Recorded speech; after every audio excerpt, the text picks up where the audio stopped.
2020-এ এলো করোনা, এই 2020-এ এলো এনআরসি, এই 2020-এ বাবরি মসজিদের রায় হলো, এই 2020-এ বাবরি মসজিদ ভেঙে রাম মন্দিরের ভূমি পুজো করলো। এই 20-এই মুসলমানকে ধাক্কা দিয়ে বাংলাদেশে পাঠাবো, এই কথাটাই হলো। বন্ধুরে, একটার পর একটি বিপদ, একটার পর একটা সমস্যা। ভাইজান, আমি যেই সামনে বসে আছি, আমার সামনে আছে আল্লাহর ঘর, আল্লাহর ঘরের সামনে আছি আমি মনিরউদ্দিন। ভাইজান সোনারা, এটাকে বলা হয় বাইতুল্লাহ। এটা কি বলা হয়? বাইতুল্লাহ। বাইতুল্লাহ শব্দর মানে হলো আল্লাহর ঘর। তবে এটাও আল্লাহর ঘর, বাবরি মসজিদও আল্লাহর ঘর, দিল্লির জামে মসজিদও আল্লাহর ঘর, কাবা মসজিদে হারাম হলো আল্লাহর ঘর, মসজিদে নববী হলো আমার আল্লাহর ঘর। ভাইজান বন্ধুরে, সেই নরেন সিংহ রাওয়ের জামানায় বাবরি মসজিদের গুম্বুজে চড়ে গুম্বুজ ভাঙা হলো। বলবীর সিং কালেমা পড়ে মুসলমান হলো। নারায়ে তাকবীর, নারায়ে তাকবীর। ভাইজান বন্ধুরে, ওই সমস্যা ঝামেলা ঝঞ্ঝট চলতে চলতে চলতে চলতে মোদির জামানায় 20-এ এসে তার 20 মেরে দিল। এই জাতির বড় কলঙ্ক করে অনেকেই সমালোচনা করে চায়ের দোকানে। আমার নিজি কানে শোনা, বলে আল্লাহ কি আকাশ জমিনে নাই? অশিক্ষিতর পরিচয়।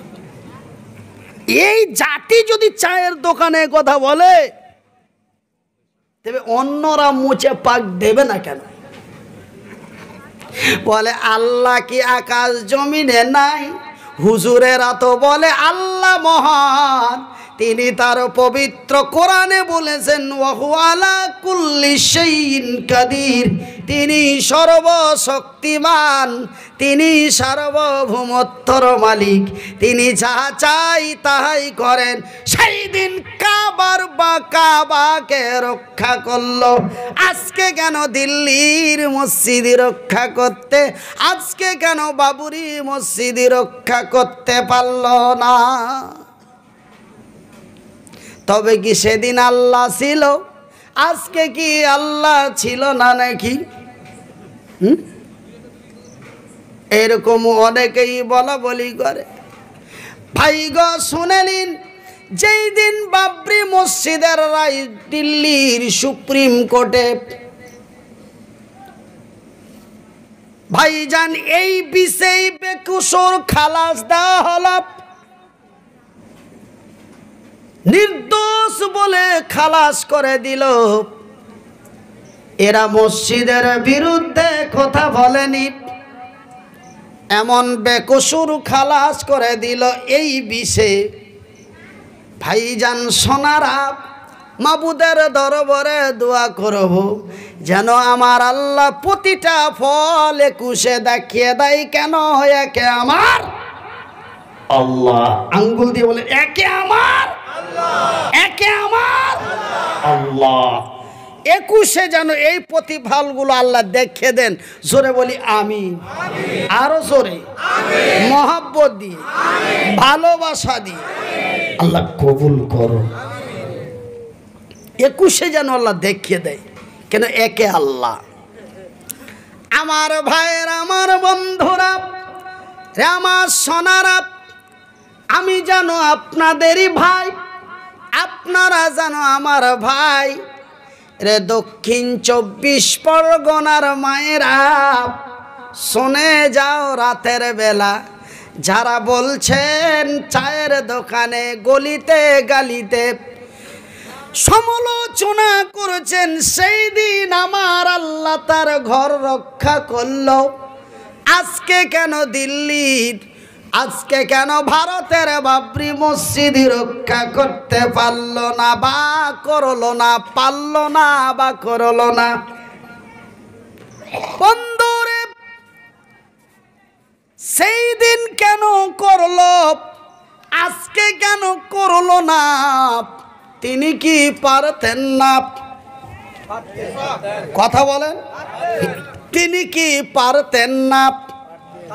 অবশ্যই পারতেন, কিন্তু কেনই বাপ করলেন না?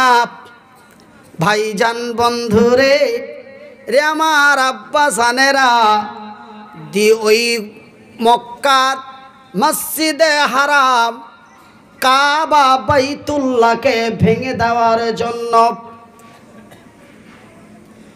যখন কাফের বেদিনেরা চূড়ান্ত সিদ্ধান্ত নিয়ে মিটিং ফাইসালা করে দিল, চলো গো আজকে কাবা শরীফকে ভেঙে দিয়ে আমরা সেখানে মূর্তি সমস্ত উঠিয়ে দেব, আমরা কাবা দখল করে নেব।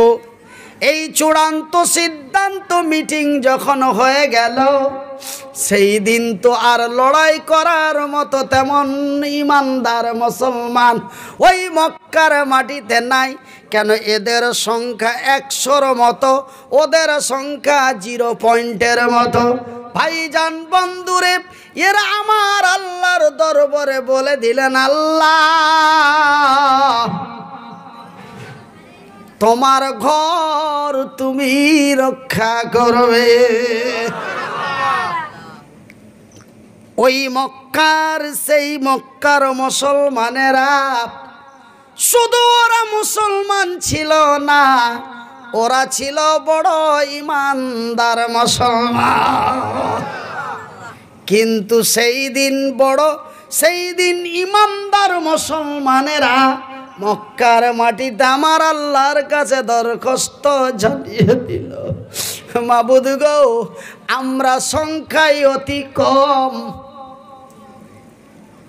তোমার ঘর তুমি রক্ষা করবে। এই দরখাস্ত যারা মাবুদের দরবারে করেছিলেন তারা যেন ছিল বড় ইমানদার মুসলমান। কিন্তু ভারতে যেই মুসলমানগুলি আছে এরা শুধু মুসলমান, এরা শুধু মুসলমান, এরা যেন আমরা যেন ইমানদার হতে পারি নাই। কেন? ইমানদার যদি হতে পারতাম নিশ্চয় আমার আল্লাহ তার পবিত্র কোরআনে বলেছেন, রাসূলের হাদিস থেকে প্রমাণ পাওয়া যায়, আল্লাহর কোরআন থেকে প্রমাণ পাওয়া যায়, আমার আল্লাহ ইমানদারের সহযোগিতা নিজেই করে। কেন? সেই দিন কাবার ইমানদারেরা মক্কার মাটিতে ঝাঁপিয়ে পড়ল। আমার আল্লাহ বলে, তোরা যাস না রে, তোরা ময়দান থেকে ফিরে আসতে পারবি না। কেন? তোরা হচ্ছি অল্প সংখ্যা, ওরা বহু সংখ্যা। তোরা আমাকে বলে দিয়েছিস, আমি দেখ কিভাবে তার সুরক্ষা করি। ওই 2 পাখার পাখিকে বলে দিল, রে আবাবিল, আমি আল্লাহ তোরে তৈরি করেছি, আমি মানুষ তৈরি করেছি। মানুষ আমার সাথে বেঈমানি করতে পারে, মানুষ আমার কথার ব্যতিক্রম চলতে পারে, কিন্তু পাখিরে আমি আল্লাহ তোরে বানিয়েছি। আমি তোরে বলি, যা আমার ঘর রক্ষা কর। পাখি আমার আল্লাহর কথা ফেলে না দিয়ে ঠোঁটের মধ্যে 2 একটা করে পাথর নিয়ে মক্কা শরীফের চতুর্পার্শ্বে উঠতে আসে, আরে কাফের বেদিনদের উপরে ফেলতে আসে। কাবার শত্রুদের উপরে একটি ছোট্ট পাথর পড়লে তার এত দুর্দান্ত স্পিড, যার উপরে পাথর পড়ে সেই বিদায় হয়ে যায়। হলো কি রে, হলো কি, তারা কাবার চতুর্সার ছেড়ে পালিয়ে গেল। ভাইজান বন্ধুর আমার, তবে সেই দিন আমার আল্লাহ ওই মক্কার ইমানদারদের কথা শুনে তার ঘর মসজিদে কাবা বাইতুল্লাহকে তিনি সুরক্ষা করেছিলেন। কিন্তু আজকে ভারতের বাবরি মসজিদকে কেন রক্ষা করলেন না? ওদের এবং আমাদের মধ্যে ডিফারেন্স অনেক রয়েছে। আকাশ এবং জমিনের যেমন একটি ডিফারেন্স, ঠিক ওই মুসলমান আর এই মুসলমানের মধ্যে ডিফারেন্স, এমন ডিফারেন্স। বলে কেমন ডিফারেন্স? ভাই গো, ওরা ছিল বড় ইমানদার। ইমানদারের কাজ হলো, ইমানদার কোনোদিন বেঈমানি কথা বলতে পারে না। ভারতের মুসলমানেরা বেঈমানি কথা বলে, বলে না? ভাই গো, ইমানদার কোনোদিন পরের মাল হরণ করতে পারে না। ভারতের মুসলমানেরা পরের মাল হরণ করে। ওই মক্কার মুসলমানেরা তারা কোনোদিন অন্যায় অত্যাচার অবিচার করেন নাই, জুলুম ব্যভিচার করেন নাই, জেনা ব্যভিচার অশ্লীলতা সুদ ঘুষ করেন নাই। তারা ছিল বড় ইমানদার, আর তাদের ভিতরে ছিল বড় ইমানের জোশ। ভাইজান, আমরা শুধু নবীর দিবসের, নবীর জন্ম দিবসের ঝান্ডা নিয়ে নবী নবী বলে চেঁচাতে পারি, কিন্তু নবীর দিনের কথা মানতে বলতে গেলে রাস্তা অন্য তৈরি করি। এই তো মুসলমান। এরা কোন মুসলমানের সাদা টুপি লাগিয়ে দেওয়ার নাম কি মুসলমান? কি টুপি মাথায় দিয়ে দিলাম, আমার পরিচয় মুসলমান। গান ভাইজান, নেতাজি সুভাষ চন্দ্র বসুর মাথায় টুপি ছিল, সে কি মুসলমান? সেই মুসলমান স্বীকৃতি নেবে? তাকে মুসলমান স্বীকৃতি দেওয়া যাবে? বন্ধুরে, জওহরলাল নেহরুর মাথায় ছিল টুপি, তবে বলবেন হুজুর গো, আমি যে মুসলমান, আমার মুখে আছে দাড়ি, এই দাড়ি হলো আমার রাসূলের সুন্নাত। তবে আমারও তো মুখে দাড়ি আছে, আমি তো মুসলমান। ওরে মামুর বেটা ভাই, বন্ধুরে, আমাদের ভারতের বাংলার বিখ্যাত কবি শ্রী রবীন্দ্রনাথ ঠাকুরের দাড়ি আমার চাইতো 4.5 আঙ্গুল বড়। তবে সে কি মুসলমান স্বীকৃতি চাইবে?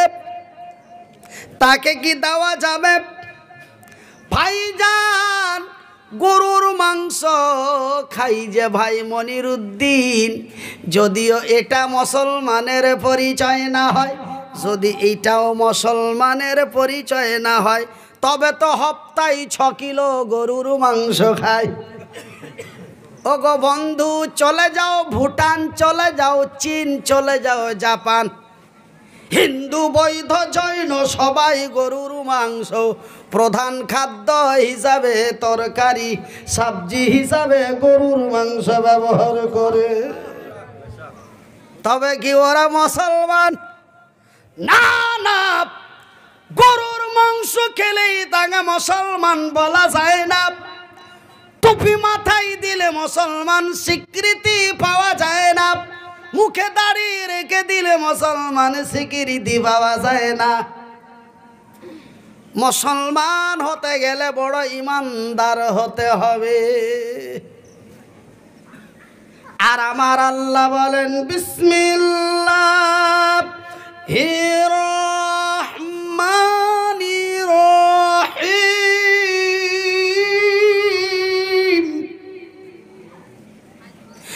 ইয়া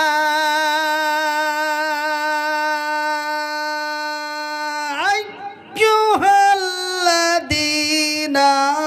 আমানু উখলু ফিস-সিলমি কাফা ওয়ালা তাত্তাবিউ খুতুওয়াতিশ শাইতান ইন্নাহুম লাকুম আদুউম মুবিন। আমার আল্লাহ মুসলমানকে ডেকে বলেন নাই, আমার আল্লাহ হিন্দু জৈন বৈধকে ডেকে বলেন নাই, আমার আল্লাহ ডাক দিলেন কারে? কাকে? আমার আল্লাহ ডাক দিলেন এই ঈমানওয়ালো, ইয়া আইয়ুহাল্লাযীনা আমানু, এই ঈমানওয়ালো রে আমার বিশ্বাসী গণেরা, যারা আমাকে এক আল্লাহ বলে বিশ্বাস করেছো, যারা আমার নবীকে নবী বলে স্বীকার করেছো, যারা আমার সৃষ্টি জগৎকে বিশ্বাস করেছো, রে বিশ্বের বিশ্বাসী গণেরা, তোমরা পুরোপুরি পূর্ণাঙ্গ ইসলামের মধ্যে দাখিল হয়ে যাও। কেন জানো রে? শয়তান তোমাদের প্রকাশ্য শত্রু। শয়তান তোমাদের কে? কে? শয়তান তোমাদের প্রকাশ্য শত্রু। এই শয়তান যেই কোনো মুহূর্তে তোমাদের বড্ড ক্ষতি করে দিতে পারে। সেহেতু আমি আল্লাহ বলি গো, তোমরা শয়তান থেকে দূরে সরে যাও।